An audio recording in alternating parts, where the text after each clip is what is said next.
Mindig jó érzés, az ember egy messzire jutott hallgatójával találkozik a főiskolának. Milyen út vezette az ELTE kutatóintézetéig önt? Én körülbelül 4 éve kezdtem foglalkozni ezzel a programmal. Ez egy mesterséges intelligenciás rendszer, ami szavakat rendez el. És a kínai érdeklődés, meg a távol-keleti iránti érdeklődés, főleg a pekingi opera és a kung fu, meg a kínai dolgok iránti érdeklődés hozott erre. És aztán elkezdtem kínaiul tanulni, és készítettem ezt a rendszert, aminek az a különlegessége, hogy a szavakat különféle jellemzők alapján rendezi el a képernyőn. Ez például, ami látszik, ez a kínai nyelvnek a szavait, de aztán körülbelül 1 évre jött az ötlet, hogy ez nem Kína specifikus, hanem bármilyen szó közt lehet olyan kapcsolat, ami mondjuk egy nyelvtani kapcsolat, olvas, könyv, hallgat, zene, hangszer, stb. És mint egy pókháló egymás mellé rendezi a szavakat úgy, hogy a nyelvtani kapcsolatot van 2 szó közt, akkor megkeresi egymást.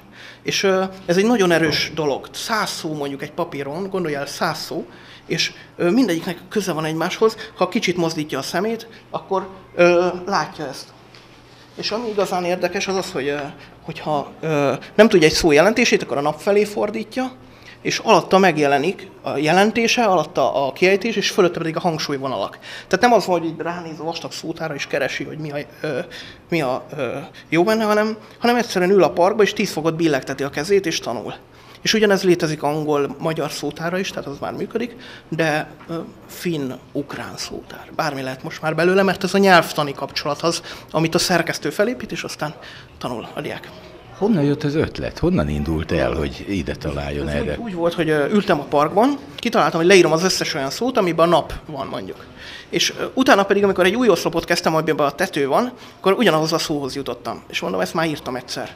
És aztán rengeteg időt töltöttem a mesterséges intelligenciával, még 10 évvel azelőtt, neurohálózatok, genetikus algoritmusok, ilyesmik, és bekattant, hogy itt a kapcsolat. Tehát valami nagyon humán és valami nagyon reál dolog közt így átugrottam egy falat, úgy érzem, és így, hát így egyedül úsztam az ár ellen. Tehát, hogy 1 évig úgy foglalkoztam vele, hogy nagyon nem tudtam senkinek beszélni róla, vagy hogy miért érdekes, de most már tehát az ELTE-n használják ezt a Corel tanszéken, dr. Becsi Beatrix tanárnő vezetésével, és hát ami érdekes, most hogy jövőre meghívtak a Bridges konferenciára, ami egy holland konferencia a tudomány határterületeiről.